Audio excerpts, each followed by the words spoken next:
Hello and welcome to the latest episode of Wall Street Wildlife. We've got three big topics today. We can talk about what do you look for when you're looking for a really good investment.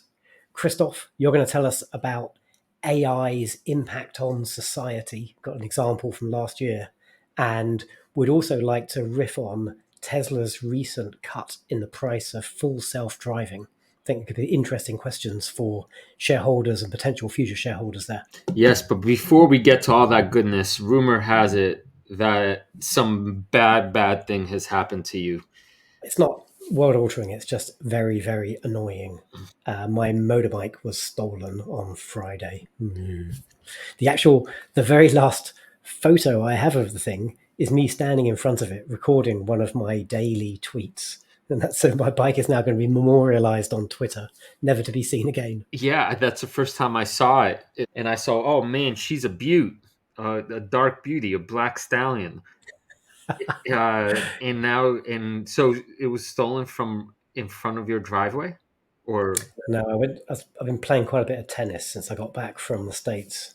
So I went to a somewhat dodgy part of East London to play tennis with a couple of friends, parked the bike. And actually, this is the fourth bike I've had stolen over the last 25 years. I've probably owned 20 bikes. So kind of 1 in 5 failure rate.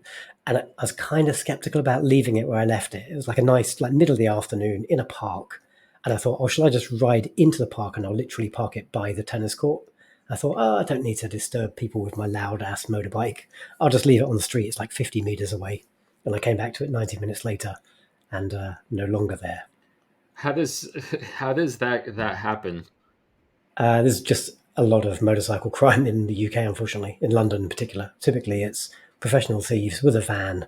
The van's been turned into a Faraday cage in case you've got a tracker. And like the bike was chained up. But even so, they'll just angle grinder the chain if they need to, or if not, and then just lift it into the bike. Two guys can lift a bike like that, and they're gone in 30 seconds.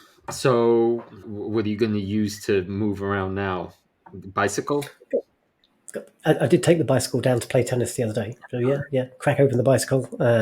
Got the new Tesla coming soon, the updated Model 3, so I can't complain about that. I'll replace the bike at some point. I'm not in a hurry to replace it because, frankly, it was more of a toy than anything practical, but it's just irritating. Do you think this might be in any way karma for how loud motorcycles are and disturbing the peace?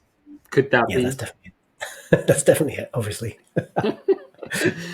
They are. I know you grimaced when I told you I've got a loud bike. They are appropriately loud because they let people know that you're coming up, about to filter past them, and then they give you a little bit more room, or at least they're more likely to notice you Okay.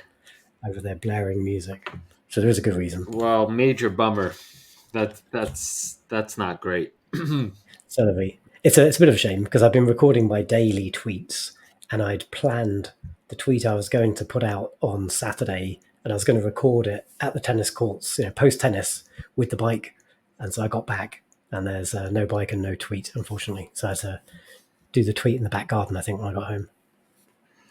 Sad badger. Seeing a sad badger is in fact one of the saddest things on this planet. So I'm sorry. All good. I'm pretty chill. This is part and parcel of being a motorcycle rider in a city, unfortunately. Yeah, you do seem pretty. You have a little frown, a little sad face, but no, you're not crying tears. Maybe you did that. It sounds like you didn't even cry tears after it happened. Just annoying. Yeah, I guess insurance will cover all of it, right? Hopefully, we're processing the case right now. Yep. Right. Okay. Right. So annoying indeed. Uh, shall we turn toward investing? Yes, and hopefully, I saw the tweet I did send from the back garden. In the end, was a two-parter. I'm sending the other part today, which is what do I look for in a good investment, and in that one tweet, I shared about 9 or 10 factors out of a plethora of factors. We thought we would dig into those on the next couple of podcast episodes and explore at least one of those topics. And if you're on the Twitters, let us know if you want us to go deeper on a particular one of these over the next few weeks. But the one we thought we'd riff on today is, let me just read it from my tweet. I look for long-term trends and strategic alignment. Does the company align with powerful trends that are shaping the future? For example, Nvidia underpinning many recent innovations in AI. What do you think about that as an investment criteria?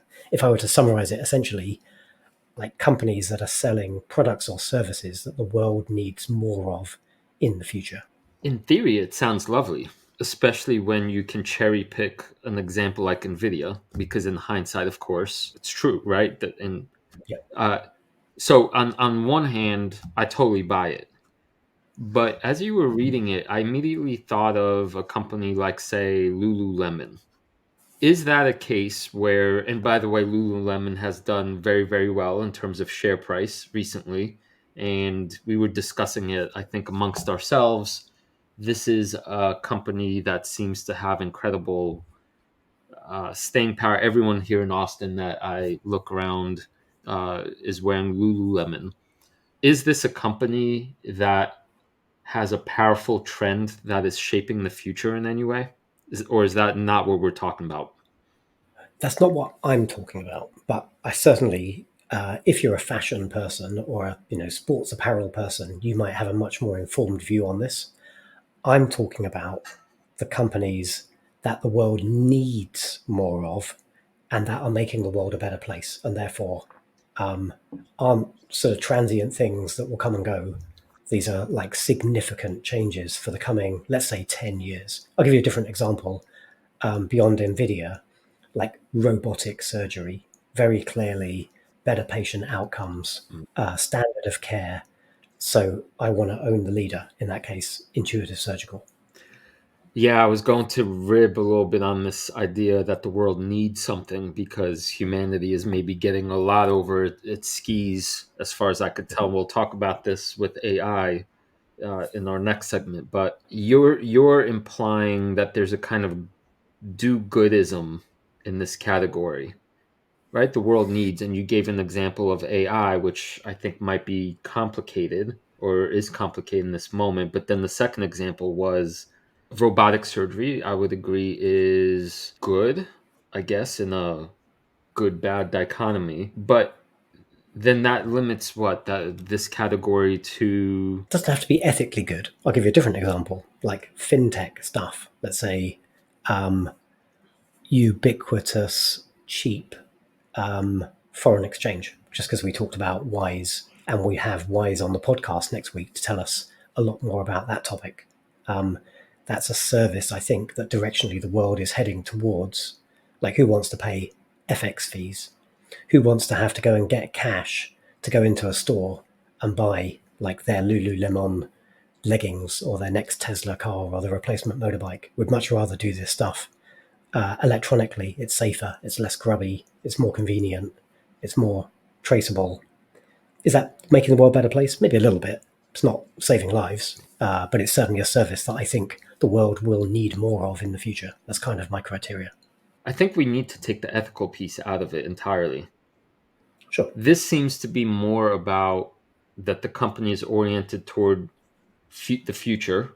It's a futuristic outlook. So, in other words, a company like a supermarket company or, say, a gas and oil company, they're doing more of the same, right? They're not innovating. They're providing essential services that are needed now in a certain way.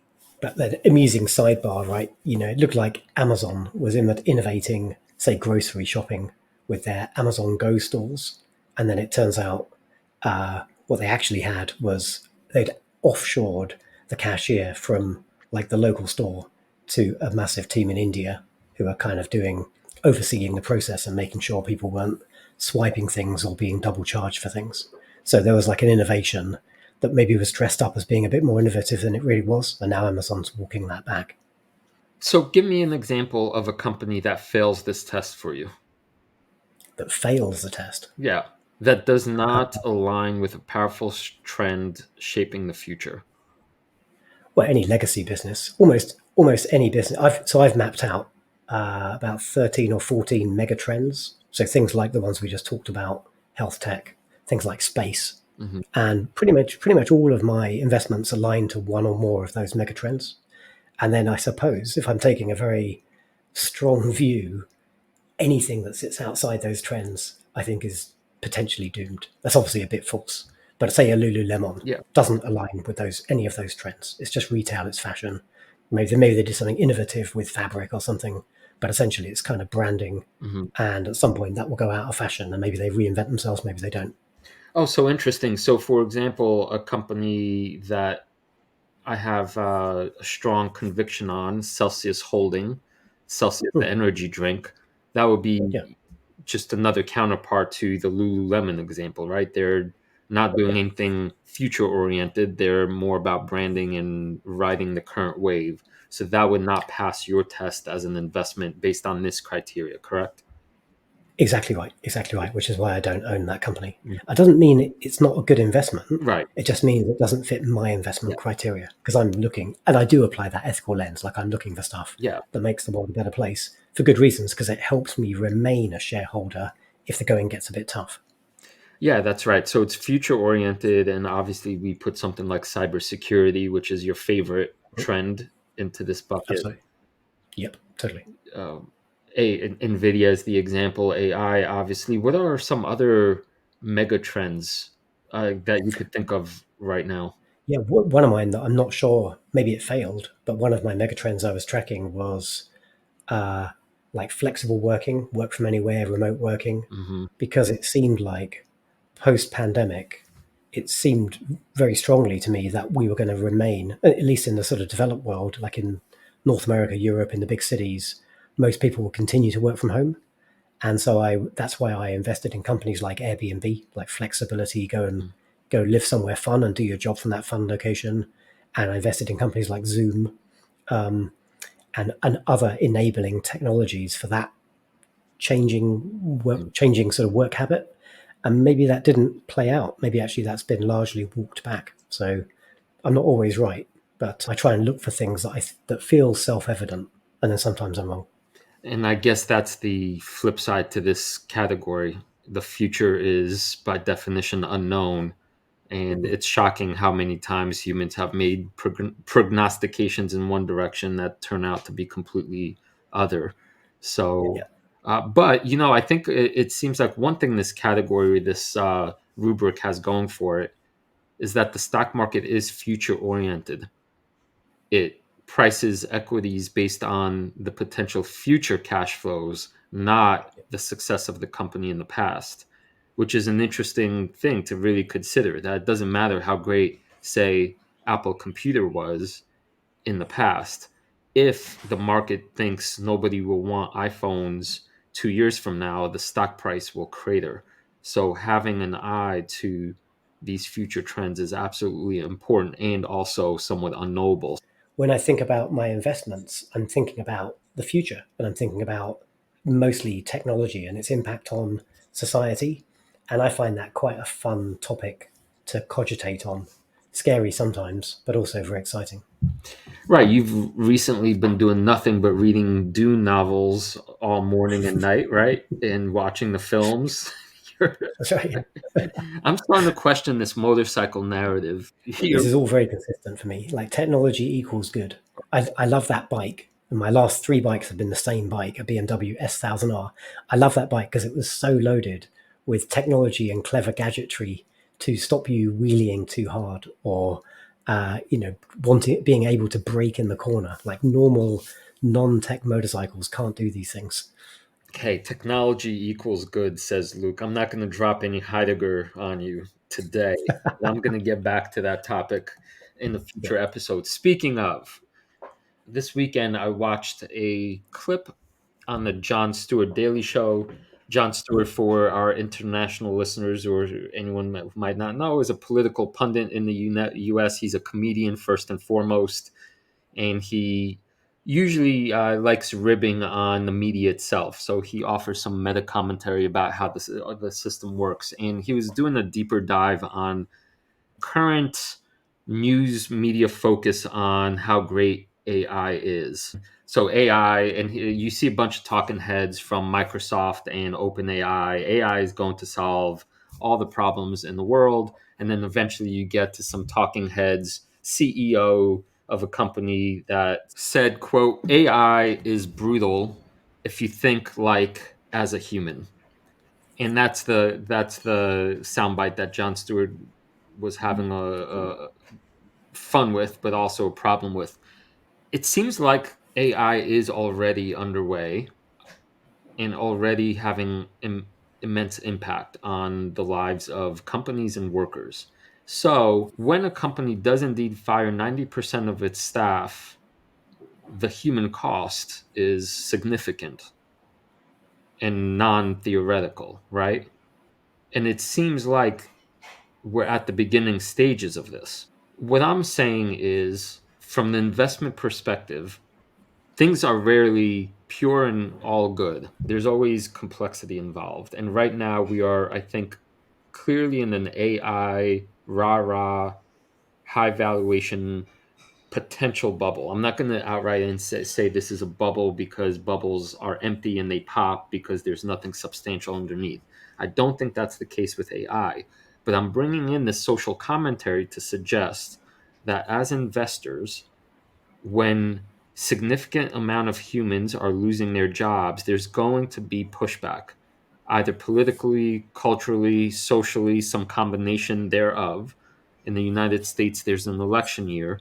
And before we get something like universal basic income, which is a highly, highly complicated story that isn't anywhere near fruition, I suggest caution is warranted in all AI investments based on the blowback that's happening. So let me make a case for why this is net positive.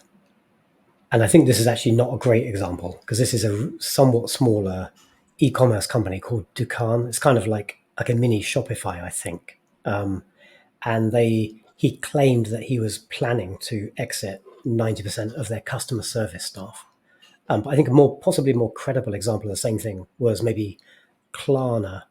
I think they issued a press release, a bit more formal than like a throwaway comment from the CEO, that their own chatbot was being used for like some significant percentage of customer service cases. Now this is obviously net negative for the employees in customer support, who in this case are, 1 or 2 thousand individuals who may or may not be able to redeploy into an alternate job or upskill into a similar job for example, to upskill. So you're no longer like the first line person that gets called for customer support. You're like the escalation point for a really complex case that requires humans to dive in and do something, get into systems and do something difficult. My conjecture, here's one example, right? But you could apply this to any innovation. This is just innovation that makes the world a better place. Because I freaking hate sitting on hold for half an hour to talk to a customer service agent who doesn't have the information at their disposal, and I get bounced around 5 different people, and I have to start from scratch every single time. Like, it's just frustrating, right? And so if we can put better tools so I can call and within 1 second my call is answered, or ideally I don't even have a phone, I just talk to the AI through a chatbot like online, and I can get 90 something percent of my questions or problems resolved without having to deal with a human. Bingo. And that's helped like hundreds of thousands of people who are customers of that company. And even if it only saves me, I don't know, 10 minutes once a week, that's pretty significant saving. This is why I think it's necessary to bring in a little bit of philosophy here. I don't disagree with anything you said, but let me follow up with another quote from this clip on the Daily Show. I think Stewart said something like AI models have hoovered up the entire sum of the human experience we've accomplished over thousands of years. And now we just hand it off to be their prompt engineers, meaning humanity has looked and functioned a certain way for a very, very long time. And all of a sudden, in this blip of time, so much progress, if you want to put it in quotes, if you want to be a little skeptical, progress is happening. The customer experience is getting better, so on and so forth. But at what cost, I think, is Stewart's invitation to consider. And if we're exchanging ease and consumer satisfaction for livelihoods and the security and meaning that comes from having a job. In other words, customer efficiency versus jobless rates, then you're making progress on one end, but not on the other. I think I'm seeing this from multiple angles. And my takeaway really is before we get carried away with technological progress as a kind of utopian, business friendly, customer centric force, we have to also simultaneously see that it can't be a straight, it's not going to be a straight ramp on ramp, and that probably revolutionary type forces will be invoked when enough people lose their jobs, and the only ones that get to benefit in a sense from better products and efficiency are those that are wealthy enough and have security already, but that's the minority of people. So you're forecasting like the next, say, French Revolution, where the aristocrats are beheaded. This is kind of the latter day analogy. Yeah, I mean, I think there's some truth to that, that usually amongst major shifts where enough people are in a position of insecurity, let's put it that way, most the Mhm. most maybe non-aggressive way of putting it, then it doesn't matter how good the technology is, there's going to be a lot of blowback and regulatory politicizing and fighting. And maybe I'm putting forth this idea. Let's just imagine where enough of this force and pressure builds up where now people start going on strikes against some whatever AI companies or AI initiatives. All it would take is some purchase in some of these arguments and some kind of speed bump along AI's growth journey for companies that are so richly valued, that are entirely AI centric, that those companies as investments might suffer pretty dramatic drawdowns because it'll be turbulent. I mean, I don't know if it's French Revolution style with guillotines, right? But uh, when we're talking about people's livelihoods, that's an area of life where there's not a lot of joking around usually. The one bit I did find compelling about Stuart's arguments was this is like we've always had innovation, as we agriculture to proper farming equipment, people were put out of jobs, but the pace of this inflection point that's upon us, it's going to happen, or it's happening right now, and it's happening so fast that regulation can't keep up, Right. and society can't adapt quick enough. And I think that's definitely something for us to be thoughtful about. Yeah, and the example you gave of a call center and its inefficiencies. I'm with you, brother Badger. The torment for me is being on the phone, lost in the endless maze of call centers. From a personal standpoint, I want all those things gone. Just make the AI robot do the thing, right? But if a call center has, 1,000 people, those 1,000 people get fired and now they need a job. But obviously the kinds of jobs available that are the non-skill jobs will become increasingly scarce rather than more plentiful. So where are all those extra people going to go? Yeah, you're right. It's a difficult question. Right, and that the You would, pace of that is yeah. only going to accelerate. So it's universal basic income, right? It seems to me like the inevitable path we need to get to, but how quickly we'll get there is unknown. And That there is going to be some turmoil in between society realizing the economic benefits of these tools at incredible scale, like starting to take trillions and trillions of dollars of friction out of commerce, and then being able to funnel that into initiatives like universal basic income, or creating different types of more creative human jobs that aren't perhaps about like factory work and production line work and call center work, maybe they're things that are sort of valuable for their intrinsic cultural benefits. That's probably the direction we go as a society. Right. So caution around AI, I think, is warranted because the forces involved are not purely business and they're not purely technological. We're human beings still. I mean, we're cyborgs to many extents with our addictions to iPhones and technology, sure. But speaking of emergent trends, if your portfolio is entirely AI centric, I would just put in your thinking caps what kinds of revolutionary historical forces might also be in the works. It depends on your optimism or pessimism about the future. This is a total sidebar. I saw a tweet a few days ago, and it was like, click one of these buttons. You can either go 50 years into the past, you can transport yourself 50 years into the future, or you can have $100 million today. And virtually everybody was either going into the past or taking the money. And I was thinking, like, I want to go into the future. Why isn't everybody want to go into the future? I want to, live forever with 50-year time technology. What, like, how am I so isolated with this opinion? You're a futurist, right? Optimist, right? You're an optimist. So you want to see how quickly the progress is being made and all the fun toys, right? You're like a kid in the candy store with. It just shocked me. Like, nobody in the comments, and there were hundreds of them, was voting for the future. I felt marginalized with my opinion.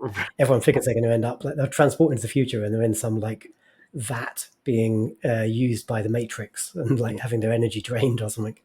Right. Well, yeah. Be careful of what you wish for. Yeah. Okay. So speaking of the future, there are fewer, more innovative companies on the planet than Tesla. What's the latest with them, Badger?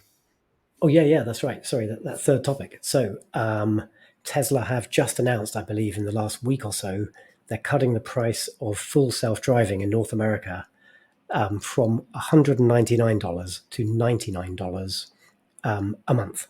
And so if you want to have FSD in the States today, keep me honest on this, I think you either pay a one-off fee of what's currently $12,000, and they've played with that pricing. It's gone up. I think if it was $15,000 for a period, and it's back down to about $12,000, or you can subscribe month by month.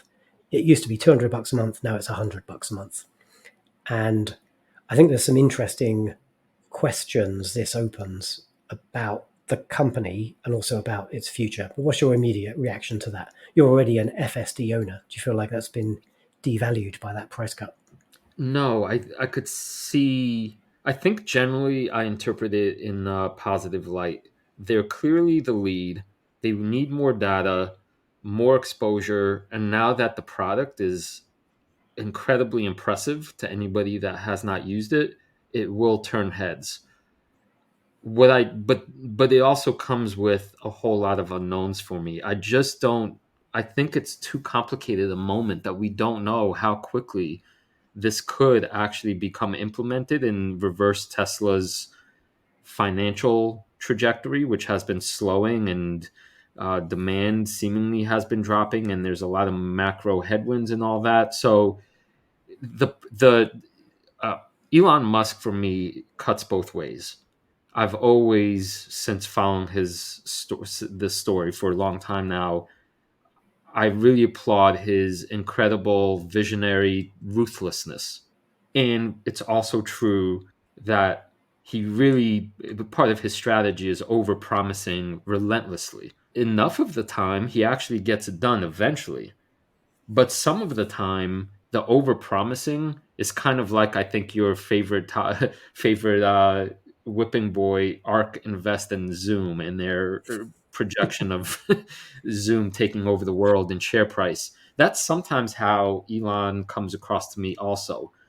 So with regard to FSD, robo taxis, the event on August 8th, I have no idea truly what to expect and how I'm going to parse reality from vision. No idea. I like that more data will come in. So I'll give it that. It's worth thinking about the motivations for why they've done this. Like they could just be, here's a couple of ideas off the top of my head. They could just be playing with pricing to try and see what people's price sensitivity is to this and whether this, the extent to which this captures more users. They could be trying to drive people to use FSD more because don't forget, they just had a 1 month giveaway where everybody had FSD. If you had a Tesla, I believe, if you had the right level of hardware, you were given FSD for free for a month to try it out. So this could be them seeing, oh, wow, we got a ton of data from that 1 month. Let's try and capture even more data, as you say, as a lead into the autopilot event. It could just be like we need more money to reinforce the balance sheet because we're in trouble. Like we need to juice the top line because, well, our margins are compressing and we're actually not looking very pretty right now compared to legacy auto. Or it could be regulatory. Like if you give enough people Mm. some new gizmo, some new toy, Mhm. it's actually much harder for regulators to take that thing away because you'll have far more people saying, "Oh, Mm. I'm paying for this thing. I want my robo car back." Um, maybe they feel, well, probably two parts to this, right? Because they've just rolled out FSD 12.3, which you gave me a demo of in Austin, which very impressive, certainly compared to what's in the UK, but I gather impressive compared to previous iterations of FSD. So maybe Tesla, I mean, almost certainly they now feel this is almost prime time with the technology, even though it could still be a light year from where it needs to get to be fully autonomous.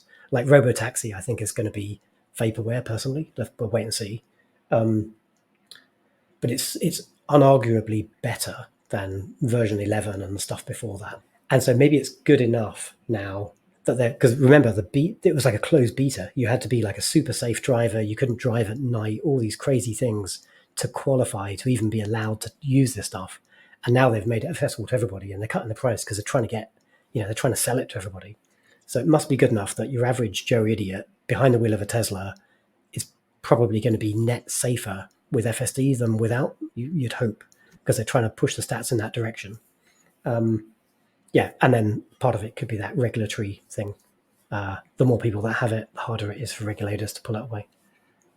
I've been on this journey since the start. I was one of those first people to get the get the first version, and I saw how yeah, how far from reality it was, even though it was kind of shocking that the car was driving itself. So this move increasingly makes it clear to me that the future of Tesla as a investable company really, really does depend on the success and failure of FSD. And it's clear that Musk is sending signals to everyone that there he wants everyone's eyes on the robo taxi project and making this a reality. If he does, obviously, I think Tesla's share price is worth multiples higher than it is now. But how soon can this happen? Is this, just because we're having the event on August 8th, which is what, 4 months away? Remember when the Cybertruck release happened? That was like years and years. So, Yeah, as an investment, I'm holding my Tesla shares right now with very, very cautious hands. yeah. I've certainly, as an investment, I've flipped from being a massive Tesla and Musk bull to really not liking Musk to the point that I was selling off stock because the risk felt too high. And now in the last year or two, I've pivoted back to thinking this is investable, uh, irrespective of his strange behaviors. With great power comes great responsibility, and he doesn't seem to be conducting himself with that responsibility. But I've got a 4% position, I think, something like that ballpark in my portfolio. That feels broadly aligned with my conviction level. Yeah, so we talked about a lot of stuff this episode where maybe the takeaway is the future is not just coming, it's already here, but boy, does it come with a lot of pros and cons and gray areas and what have yous. Anywhere we look, right, things are fragile. Like a quote one of my favorite authors, William Gibson. I think he said years ago, but very prescient comment. the future is here. It's just unevenly distributed. Mm-hmm. So if you're one of the aristocrats in this modern France, um, the uneven distribution of technology and advancements to you, perhaps at the expense of everybody else, might result in a beheading. Badger, I'd like to close this episode with a request of our audience. We've been trying to grow our still young YouTube channel, and it turns out that the back channel SEO stuff, there's things that the algorithms look for, and leaving a review or saying something, I think, in the comment section on YouTube helps a lot. Correct? I think we're putting out good content. And if you agree, if you're listening to this show and you haven't yet subscribed on YouTube or gone to Apple Podcasts or Spotify Podcasts and given us a review and ideally subscribed as well, then you're doing us a disservice because we're still pretty subscale. And I think in aggregate, we've probably got less than 1,000 people that listen to us. And surely these insights are worth more than 1,000 people's worth of their time. So tell a friend, leave us a review, hit that subscribe. It will really help and it'll encourage us to carry on. Right, that's right. You hear these requests, I think, from all podcasts. Click the like button, leave us a review. But we generally, in this moment, are asking for what, 2 minutes, 3 minutes of your time to pause right here, go on the web platform, and say a couple of sentences about why you enjoy our banter. Some feedback for how Badger could improve his game so that we get even better. And it'll help us out a lot. Yeah. And if you want to bitch and moan at us, then find us on Twitter and tell us there. Like, we're very receptive to constructive feedback. Just don't be a troll. I'm at 7 Luke Hallard. And I am at 7 Flying Platypus. Also find us on wallstreetwildlife.com, where we have a shiny PDF for your pleasure and edification about the 10 rules of the investing jungle. So if you haven't visited that, please do so. Very good, Christoph. Until another week, be careful. It's a jungle out there. Your journey starts here. Okay.